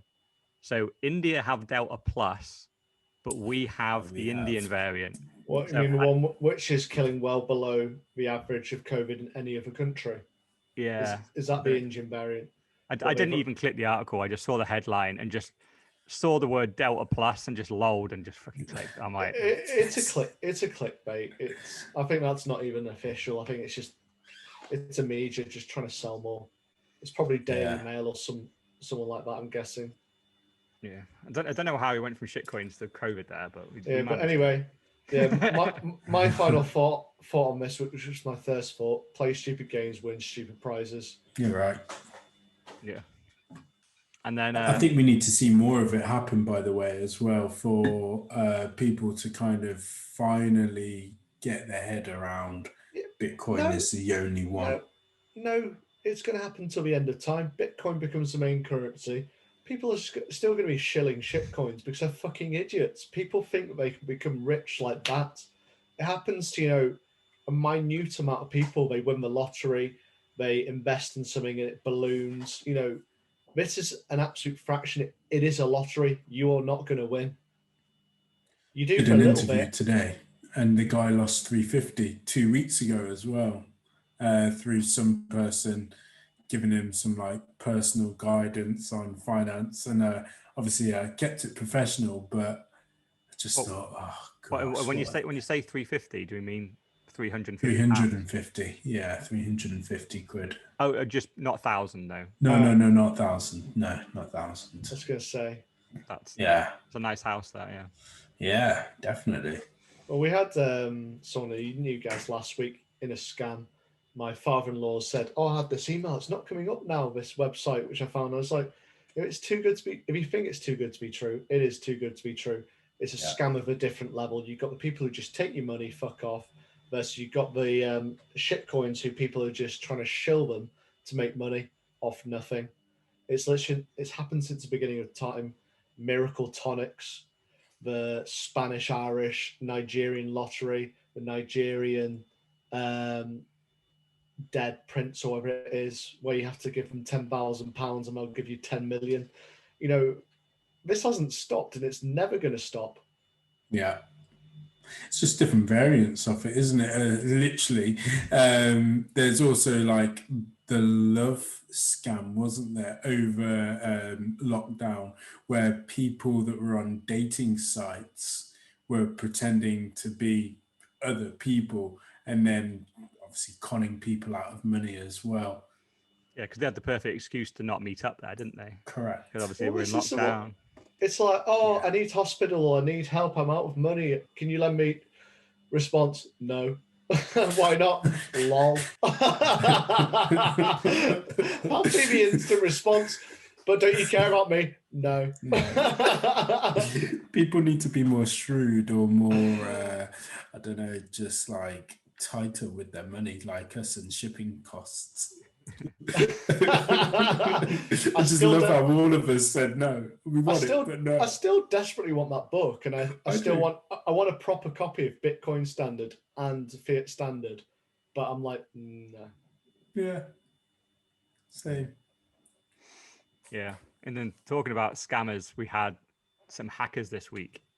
And I love this scam because this was next level. So this is all from the Ledger database that got hacked, all the names and addresses. Okay.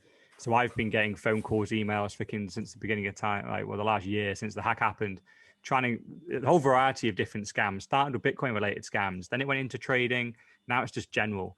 But now what they've started to do is they actually sent out fake ledgers to some people's addresses. And with the letter inside, it said, oh, because we've lost, we had a hack last year, our devices are compromised, so you need to use this one now. And in reality, that was the compromised device. And it asked you to put your 24 words into this device. And obviously, the second you did, all the Bitcoin gets wiped out of it. Someone put it on Reddit, and it was really clever. The person looked at it and went, this doesn't look right. Why would they do this? And there'll be some kind of email trail. And first one was the package was almost sealed. So obviously they got the cellophane off and tried to melt it back on. I don't know how, but there's a little hole. So it hadn't sealed properly. It wasn't sealed professionally. Because when something is mass sealed, you see a clear line. They started a little hole in the center. So it's like they either used a lighter or the oven or something and failed. And then he kept on looking through and looked at the letter, went, looks fairly official. And the USB, he pulled it apart, and then like it had been, the circuit board had been redone in the center. So I'm guessing it would send the hacker the 24 words when you input it. Yeah. It was clever. I went, I like that. I've got a lot of time for that. If I got one, I would say that's clever and I'd keep it. I'd say this is like, it is next level. It's very, very clever thing to do. Right. And also I'd be like, this costs you money to do. Lol, I'm keeping this. Yeah, exactly. Because they actually had to buy a genuine ledger and then hack it and then send it to people. But you can just see, can't you? They've somehow profiled these people. I'd guess these people may have fell for part of the scam already. Maybe they got a bit of money out of them. I don't know, because they've cherry picked them somehow. Because if they sent one to me, I would just laugh and be like, that was the worst waste of £100 you've ever done. Thanks for the ledger. I'll just use this as a bit of a talking piece. This is a hacked ledger, and but they've sent. They didn't say how many they sent out or why they contacted these certain people, but this is next level. This is costing them serious money to try to scam. It's people who've gone through the link. So it'll be people who've actually gone through the link. They'll send it through. So they've managed to marry the email to an address, because I had limited addresses as well. So then it's basically got the reduction of your emails and addresses. Then you got the emails, which link, and then it's basically got a reduction of people who clicked on the link. So you've got less and less people you can target, but they've got limited amounts. So literally they could send out, say, 1,000. 1,000 is still 70. I'm right in saying 1,000 devices. Would that be 70 grand? No. Oh, 1,000 devices. That's 100 grand. 100 quid a pop anyway, or 70. I thought we were about 70 quid. So yeah they got really limited. Like they probably only sent this to a couple hundred, because that's seriously expensive. Yeah. In reality, what they're probably doing actually is reinvesting their profits, because we know they've got away with millions already. There's a couple of big Bitcoiners got scammed already on the early ones. So what they've probably done is they've probably noticed the conversion rate of scamming has gone down loads now. Like everyone that's going to get scammed has been scammed on the emails and the phone calls and the text messages. So now they're moving to physical scamming, and they've probably made a couple of million, and they're like, screw it, let's invest a couple of $100 grand in ledgers let's edit them all and just send it out and see what happens. If we get one whale in there, we can get 100 grand from one guy, and that suddenly pays for 1,000 devices. Or we'd be really lucky, 1 million. Yeah. I'm sat here thinking though, Ledger themselves, I know they sell on Amazon, but obviously they sell direct, must have thought, right, we're seeing a spike in ledgers. So therefore, following from the hack, then they see a spike in how many ledgers of people, and all those ledgers must be going to an address or a location, close by in proximity. They've all got a serial code on them, won't they? They're all traceable. Yeah, that's a good point. Yeah. And they must have bought in bulk as well. They couldn't have That's what I mean. Unless they'll be to literally 3 addresses. So literally people have got them. Obviously, anyone who listens, Tom, have you been scanned of your Bitcoin? Find out your serial number and send it to Ledger and get them to trace it. So that's possibly a flaw. I think we're actually right here. But then again, the Amazon one could be a way of doing it to a PO box or something. But you'd be sending a bulk order. Yeah, it just depends how many they bought. They might have only bought 3, but yeah, even if they bought 3 and have only done this 3 times, because the thing is, we've only seen 1 on Reddit, so we don't know if this is mass. But yeah, even if that one, if they'd have messed up and sent that to their personal address or work address that's connected to the actual scammer, then they're screwed because we can track it back. If they've been smart and sent it to a PO box, then. But even a PO box, like Ledger could report that to the police. This is a criminal offense what they're doing. So you can get the owner of that PO box, like who owns boxes it. PO boxes are still owned, exactly. Yeah, and as an individual or a company, you're not allowed to know who owns it, but the police are if that person has committed an offense, and they have. Yeah, but it is a clever scam. What we've done, we'll find out if anyone's actually been done by it. Yeah, hopefully not. Sweet. And then our Bitcoin lesson of the week. This was, I don't know, it's a bit of a troll one, really. Fucking the death cross. I hate the death cross. It means nothing. I just think it just sounds like a fucking idiotic prediction almost. How many times does a death cross happen for Bitcoin? I know. I think it's actually only twice in the last 5 years or something. This is the 3rd time. So it's not really a death cross then, is it? No. Unless Bitcoin is Jesus. Yeah. And it only ever really applies to those that look. And as per every episode, I will say my favorite 3 words. I never look. I never look, but then Mark brings it up. Yeah. No, it's a load of nonsense. Yeah, it's just if anything, it's the least important metric on Bitcoin ever. If you want to, is it just Bitcoin or is it a general share thing? It's a general trading thing. Yeah. Apparently, it's 2 moving averages. I think it's the 50-week moving average and the 200-week moving average. It's the average price over the last 50 days versus the 200-day moving average. There you go. That's it. So. And apparently these things never cross. So in trading, if they do, it's dead, apparently. And it's a very known signal in trading.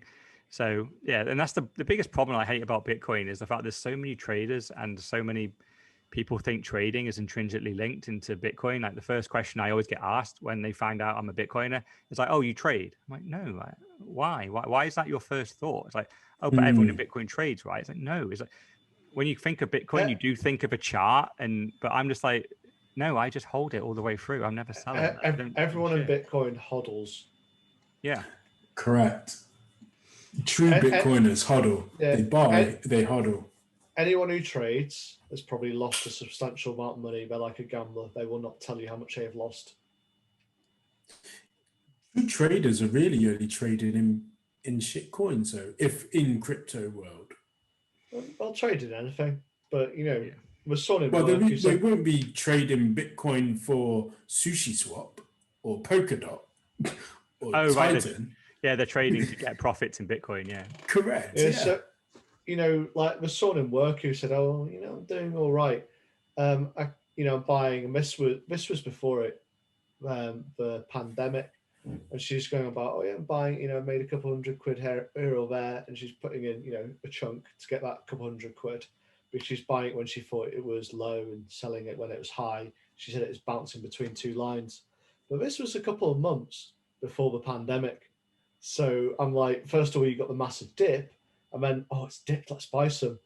Or then it was flying high, and I just feel they would have got absolutely wrecked because I've heard nothing in a year and a half now. Yeah, I know. I just like everyone's a genius when we're in a bull market and they're buying and selling, and because everyone's making money. And if they really reflected and had a look at what their gains are, and what their gains would have been if they just held, they're probably actually down. But because they're up, like overall, what their original investment is, they feel like they're good at it.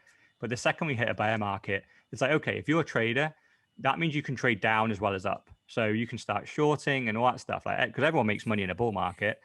And and surprise, 98% of people get wiped out the second a downtrend happens. And we all, because I think it's this death cross thing. It was a load of nonsense. Like, we've been trading between like $31,000 and $38,000 for the last 2 or 3 months. All we did is we were about 34, 35. We went down to 31 and popped back to 34.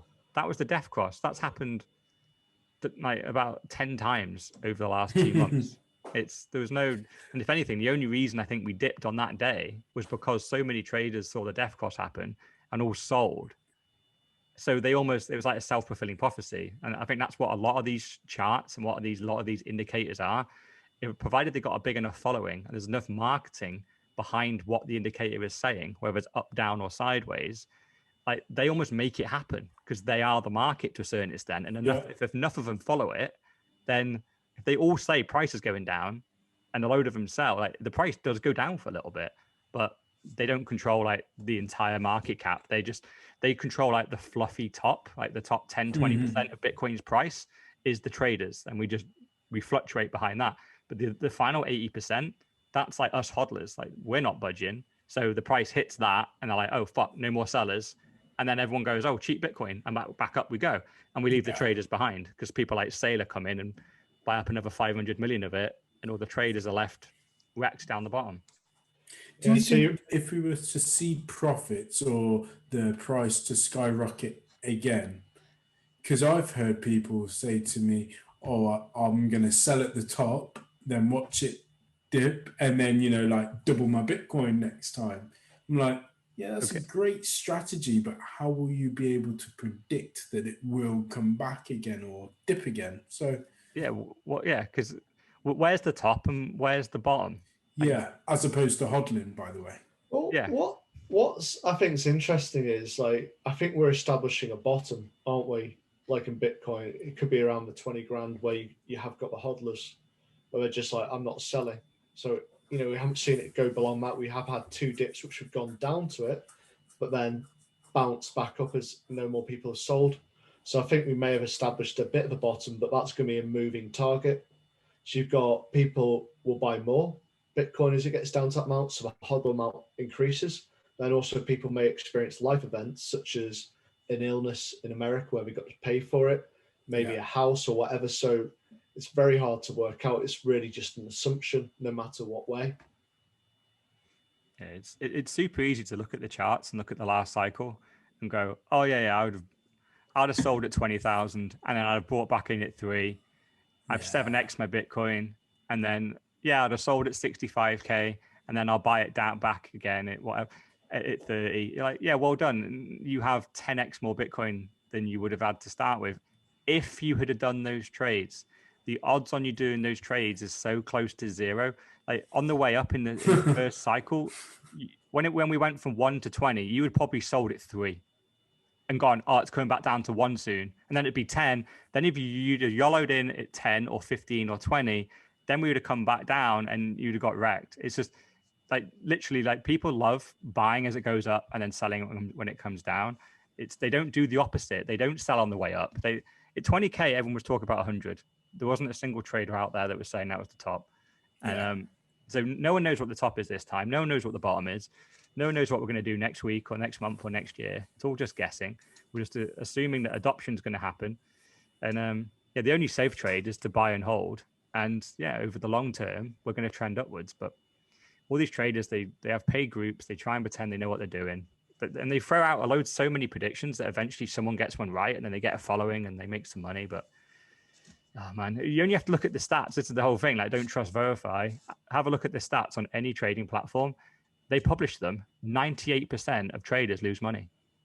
98%. It's the same as gamblers. Yeah. You know, only long-term holding actually works on any stock, on Bitcoin as well. On any investment, I think. Just long-term. I suppose housing holding falls into it, because you hear about people flipping houses, but how many people actually make money on that? It's about the long-term hold, pay off part of the mortgage, or rent it out and get a regular income from it. Yeah. Because flipping is only good on the property front. Like, let's say you buy a house for 100, you flip it, after you paid your fees, etc., you get 150, then great. You've obviously got to pay part of that back. Yes, you've got some profit, but you then still got to put that profit into your fees, etc. once again. Yeah. So you've got solicitors, stamp duty, capital gains. Exactly. And your time, which no one accounts for in these kind of things. Right. Exactly. How much time have you spent painting or whatever to that house? Yeah. Yeah. If you worked for like 6 months on a house, like, every evening, imagine how much you could have made just stacking shelves in Tesco. You probably would have made 10 grand doing that if you work it out on an hourly basis. So yeah, 10 grand's a nice like profit after 6 months, but you could have done a second job. Yeah. And it would have been a lot less stressful. Yeah. So absolutely. So yeah, should we should we end where we started back in El Salvador? Because one of my guys that I actually know from Puerto Rico, Brock Pierce. Close friend of yours. Oh yes, Brock. I do know him. Yeah. Mr. Fake News. Yeah. Daddy Fake News. Yeah. It was a weird one, that. Yeah. Did you see that? Well, you fucking. Yeah. What was that all about? Although weirdly, I don't know whether it was fake news, because it looked like it was, like, because obviously we're talking about, he said he was on the front page of the El Salvadoran paper and he was there like shaking hands with politicians. People found a local copy and it did not have him on it. It was a completely different front page for that day. But then someone did find a local online copy that did have it. So I don't know if that was legit or if he paid for it. Something was up, but it didn't look like it was. He didn't Photoshop it. Everyone thought he Photoshopped it. It did exist on the internet on an El Salvador website, but it didn't look legit, and we never really got to the bottom of it. So it wasn't as fake as we thought. Back in the day, newspapers did used to have like a morning copy and an afternoon copy on the same day. All right.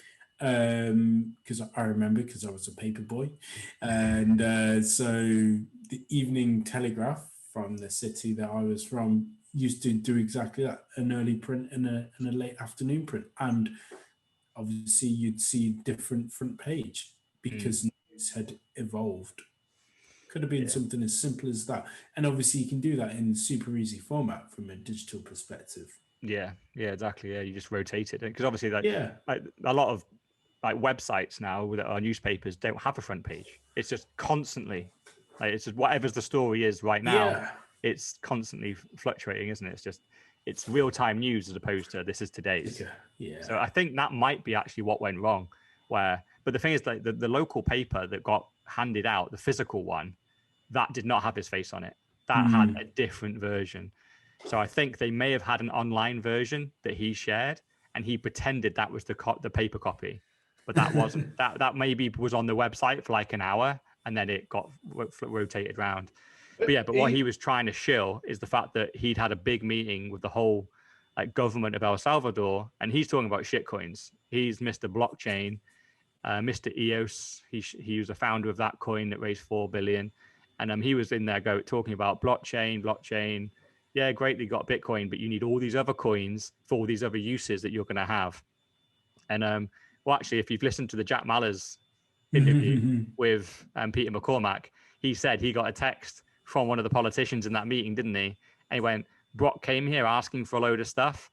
He's not getting any of it. We rejected his proposal. So that's great news. Like they're already like, because this is obviously the thing. Like no one was in El Salvador until this month.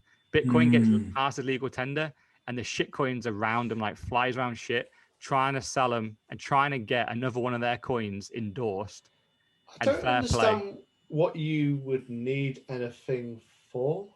Well, if you read all these projects, like Bitcoin's just money. You now need a coin for your storage. You need a coin for your cat. You need a coin for your fish. Coin for your car. It's like smart contracts and stuff. I was like, this makes no sense, and I don't care. Well, smart contracts don't make sense actually. Well, that's what I found on that Cryptopia kind of documentary. Well, this is from was it Coinbase? So when I was doing the lessons, I've learned little bits when I just go, this sounds like a pile of shit. Like I was doing AMP before, and I kind of thought about what Gaz says. He just says he bashes which one he thinks it is, and you can retry it. I did that on the last one for AMP. So I remember just before this, I hadn't done that. So I was just like, bump, wrong. Oh, yeah. And it's like, right, I was like, okay, and $3 in about a third of the time. I think I'll stick with that approach. But when you actually read through it, and they all then try to come up with a view of they're decentralized, or part of whatever they are doing is decentralized, and really it's never the case. But they always try to use that word to legitimize themselves. Yeah, nearly all their proposals are relatively sound. Like they make sense. It's like, oh, you need this, this, and this. And if all they were doing was that project and they were trying to raise funding to do it, it would largely be fine. But what undermines every single one of their projects is they create a token that is essential for the running of this thing. And if they take away the token, you're just starting a company now. It's like, oh, you need storage on all these different places. It's like, yeah, okay. What you doing a competitor to AWS? Are you? Yeah, we're a competitor to AWS. All right, well, good luck. Like, you're going to need a good UVP to displace them. Oh yeah, our UVP is we've got a token. Fuck off. That's not that's all that's going to do is enrich you. You're never going to build the product. We know you're not. Like, just build the company and make money legitimately by selling the product. Every single one of them that goes, no, this entire product doesn't work unless this token that we happen to own all the supply of. But don't worry, it's decentralized and we won't increase the supply. No, it's just all of it falls away and you've completely undermined yourself. It's like smart contracts are going to be needed on Bitcoin. Like they're quite clever. If you bait them in and make them a bit centralized and stuff, it's largely fine. You can start doing peer-to-peer loans, but provided it's in Bitcoin, at least you're loaning and giving out sound money. You're trusting the centralized third party so that smart contract works. You could have a bug in the smart contract and all your money gets lost. So there's lots of frailties in it, but provided it works, then it's largely fine. Like, great. Some of these products that have been built look pretty decent. But the problem is you can only loan their shitcoin and get their shitcoin. So, well, now I'm not interested because it doesn't mean it. It's a shitcoin. Do it on Bitcoin and maybe you'll create a market. And that's what, in fair play to like El Salvador, they've proper like been orange pilled and they're Bitcoin only. They're like, we're moving to the Bitcoin standard. That's what we're doing. We're doing this for sound money. And anyone that says like, oh, money's boring and there's so much more exciting stuff in the world, El Salvador are proving all they want to do is fix their money. That's all they want to do. So all these other projects that are coming, like, oh, we can do this, we can do that, we can do this. All they hear is noise. It's like, do you realize our people are starving and they don't have a basic economy and they can't earn a living? We want to get them that first. So even if like they were interested, which they don't, they actually seem to be legitimately not interested because they realize it's junk. But even if they didn't realize that, they're still not interested. All they want is a decent economy, not all these freaking pie in the sky shitcoin ideas. So going back to one of the shitcoins, Titan, which we talked about earlier, I pulled up the website, which I read earlier, which actually just when I went, play stupid games. Titan is a blockchain-based decentralized financial center that provides optimal liquidity solutions for different digital asset category by adaptive bonding curve. It not only provides a user-centered decentralized exchange, but it also is an aggregated liquidity pool that supports order smart routing. How many that sounds fucking good. I'm buying how some many now. shitty buzzwords can you fit in a sentence? Exactly. What do you actually mean from that? Because you break it down. What do you actually mean? What am I getting? Optimal liquidity could be anything. You know, it And that with literally all could the be. lessons. It could be a pack of Skittles. Yeah. It's just words. They're literally saying they're going to be number one. Like, oh yeah, optimum liquidity. That's hilarious because their own coin went from 160 million to 24 trillion and went down by 100% in 1 minute. You got adaptive bonding curve. What's that? Yeah. But this is the kind of shit which comes up with, and we see it all the time. I mean, I've had my eyes opened purely through the lessons on Coinbase. Yeah. So I actually did go through them until Gaz gave me the hint of you don't have to, you just bash the buttons, and if you guess it right the first time through, you don't have to actually listen to the video. But I found that all of the lessons were like that, just coming up with buzzwords and garbage. Because I actually thought, okay, you must have some legitimacy behind you to be able to be giving out this money and looking at your coin market cap. But it just sounded like they were all trash. Yeah, I literally what it's the equivalent is of like the scam that we talked about just then, like the free ledger. All they're doing is they're reinvesting the money they've already scammed through their ICO and their various DeFi projects. Once they get listed on Coinbase, they then give them a portion of their profits from before to go give it out for free, and hopefully enough of those idiots will invest serious money in it. We're going to dump it on their heads. So like us three here, like we're just taking their $9 and converting it straight into Bitcoin. But there's enough of it. That's a very, very good point. I haven't done that yet. There's enough of us. Oh, I did it straight away. Oh yeah, I do it instantly. Yeah, that $3 is probably more like $1 now. Yeah. It takes a bit of time though. It takes about 20 minutes, I think. Yeah, I did the swap straight away. I just went on and I was like, have I done it? Yeah, I've done it. And it's all just sat there. Sometimes, so granted, it's on the exchange, but it's... I seem to have lost a bit of money on it. I got $2.12. Oh, bloody hell, yeah, there you go. It's gone down 33% there. Gutted. I mean, it's still free money, but yeah, obviously would have preferred not to happen. Yeah, the other week I was up, but it's in Bitcoin, so I don't care. Yeah, so they're just reinvesting because they all do it. It undoubtedly makes money. So enough people, because the thing is, right, once you start buying, like the fees are relatively high, aren't they? So you're probably going to put in like 500, £1,000. So it only takes a couple of people to do that out of like every 100, and they're easily making money. So yeah, but long way it continue. Like let the scams continue. I'll take the free money, convert it into sats. It's scams are going to happen, like we said. There's dumb money. It attracts dumb people. And so, yeah, provided the scams give me a bit of free money, then that's quite a nice little scam as far as I'm concerned. I'll scam them back. Bring on the regular lessons for Bitcoin. It's brilliant. Yeah. Cool. An update for next week, will it be on translation as well? That'd be great to hear. How you getting translation? Yeah. Yeah, hopefully we've got a couple more lessons done by next week and we're cracking on, yeah. Brilliant. Any topics which you want to talk about for next week? Anything come to mind? No, I know. Everything's on this list but why? Maybe we should have a segment where we talk about an altcoin or other shitcoin. Why would you do that? I was going to say, I don't want to give any shine. This is bullish Bitcoin. Yeah, but you want to pick it apart.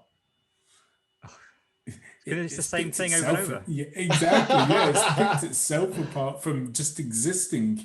Literally, what you just read out on Titan, it's just going to be the same wordy bullshit that doesn't mean anything. And then you're just going to go, I don't believe you. You haven't got a product. It's not decentralized shitcoin.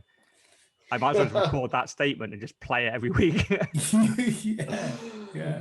No matter what you call yourself, it's still ultimately going to be shit, isn't it? Yeah. And the thing is, I'm not going to study a shitcoin either. If you put one in, I am not looking at it. I just don't want to waste my time with it. I'm not going to give you anything intelligent. I'm just going to say it's a shitcoin and move away. Not even if we talk about stellar lumens. Especially if you say that one. One thing what I don't get as well, Andreas Antonopoulos, once again, he did the book on mastering Ethereum, right? So again, it's a shitcoin ultimately, but I don't get why he's put his time and effort into looking into it. He's like a knowing shitcoiner. what, yeah. He's full out shitcoiner now. He's blocked me. I've been blocked for about 3 years from Antonius. He's one of my heroes. When I came into Bitcoin, his videos were what literally brought me in. And he went shitcoiner. I love the fact that his mastering Ethereum book has flies on it. They're meant to look like bees. We all say they're flies. It's like flies on shit. And I think I memed him a bit about the flies on shit of his coin. Pause. Oh, you're back now. You pause for a second. Oh, did I pause? Yeah. My internet connection is unstable, it says. Too much porn downloading. Yeah. Am I back? Background. You're back. I'm back. Yeah. So yeah, I got blocked by Andreas, and that was a sad day. But he turned shitcoiner, so I just called him out on it. And yeah, he doesn't like it. He was shilling some. It wasn't. I didn't even mind when he was like wrote a book on Ethereum. You're like, okay, like you're trying to educate people. All right, like explain the tech. If you find the tech interesting, fair enough. But then he went further down and started shilling coins that were on Ethereum, and that was a step too far. So we had to call him out on it, and he blocked every single Bitcoiner. So fine. And Andreas is a lost to the cause, unfortunately. Wow, I feel like that's a weekly segment thing, isn't it? Breedlove last week, and Andreas. I didn't know that. I just thought he wrote the book and then that was it. But he was still pro Bitcoin. But maybe again, it goes back to our theory of the greed of man, and you know they all turn, unfortunately. Yeah, because very weirdly with Andreas is he was doing talks on Bitcoin and being only accepting payment in Bitcoin right the way back in 2013, all the way through. But it was in the peak of 2017 when people were saying like, Andreas, why are you still speaking and doing gigs? Like, surely you're minted now. And he went, well, no, I believe that Bitcoin is money. So as I've been receiving money for doing talks in Bitcoin, I've been spending it. So I basically don't even have a whole Bitcoin right now. And everyone it blew our minds. Like, what the fuck are you doing, Andreas? Like, you know this is the future of money. You wrote the fucking book on it. Yeah. And you haven't been storing it. And he was quite defensive and went, look, I have bills. I have a family to feed. I've been doing. So weirdly, like the Bitcoiners got together and went, Andreas, you're so awesome. We can't believe you haven't made it. We funded $1 million for him. I even donated a little bit of money to him. And he got $1 million. And then he was very grateful for it. And then about 6 months later, his book on Ethereum came out. And everyone just went, Andreas, what the fuck? Like, it was Bitcoiners that bailed you out here. And we gave you $1 million. For the first time. Because, I'm looking at Andreas because I think he's very humorous. He makes very complex things simple at the same time. And, oh, gosh. Yeah, I can almost guarantee some shitcoiners came up to him and went, Andreas, you have the ultimate name. Here's a couple of $1 million. And if you can put your name on this ICO or this coin. And he said, yeah, he caved. And the problem is, once you sell your reputation in, he knew it was a one-way ticket. Yeah, it's a one-way ticket. It's like we're talking about politicians earlier. Yeah, 100%. I suppose a lot of people with that kind of power will go crook with it because they may have a decent amount of money, say a couple of million from Bitcoin, but they could make a lot more from shitcoins. Yeah. Well, the problem was because the $1 million of Bitcoin we gave him, that was at the top of 2017. So obviously it went down. So so if he held it now, he's still got his $1 million plus some. He's probably got what it would be. Yeah, $3 million he'd have now around. Yeah, between 2 and 3. Yeah, but obviously that's 4 years later. So during that time, I think some shitcoiners came along and Yeah, tempted him, and like we said, everyone's got their price. Everyone will sell their moles for something, and it's really sad to see though, because he was the guy that he's the guy that literally taught me that the bankers and governments are so corrupt. That is why we need our own money. We need to build our own system. Money corrupts, and whoever's closest to the money printer will always be corrupted in the end. They're just guaranteed. And really, he got close to the money printer, but the crypto money printer, and he went, "Oh, okay. You're going to print me a load of coins, are you, that I can have for free if I say your coin's great?" Okay. And yeah, it's sad. It's sad. Disappointed. Yeah. Just learning this.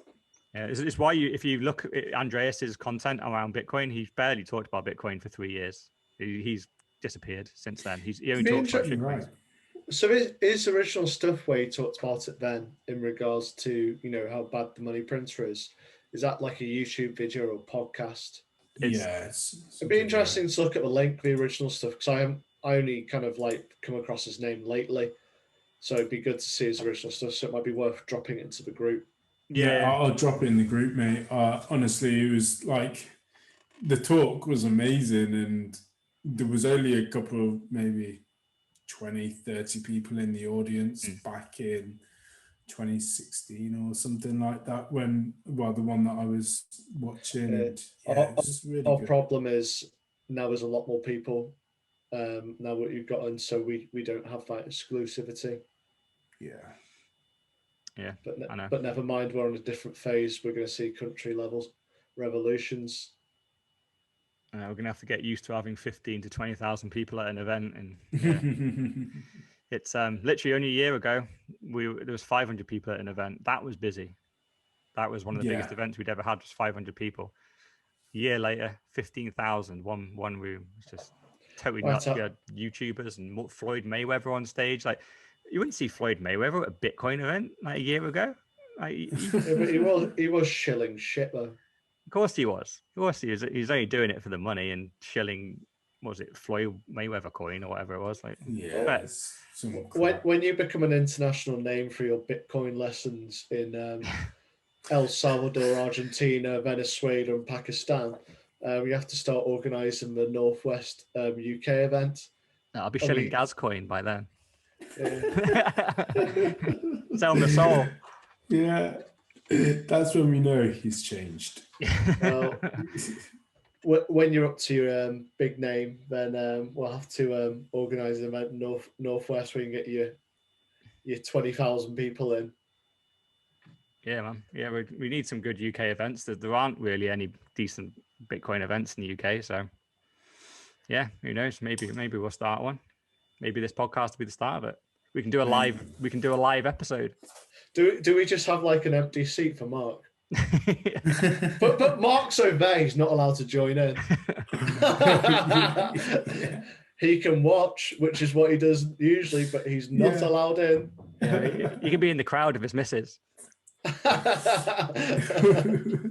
What I do like though is because I see yours and your brothers as well, and what I just love is the fact that we're just doing it every week in, week out. Appreciate this week the England game is on, but if we continue doing it as we go into what looks like a really big bear market, and everyone looks at us and you're hearing all of these sell, death cross, the complete FUD that we're hearing every other week as well, but yet we can still stand here with our heads held high to say, well, yeah, we were still convicted, conviction was strong, and carried on riding through the wave.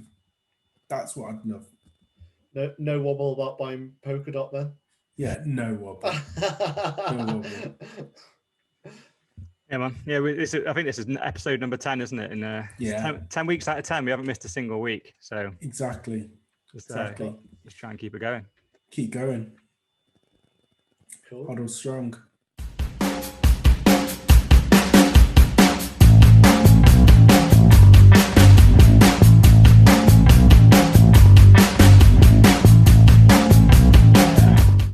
Fellow plebs, if you want to hear us, then tune in.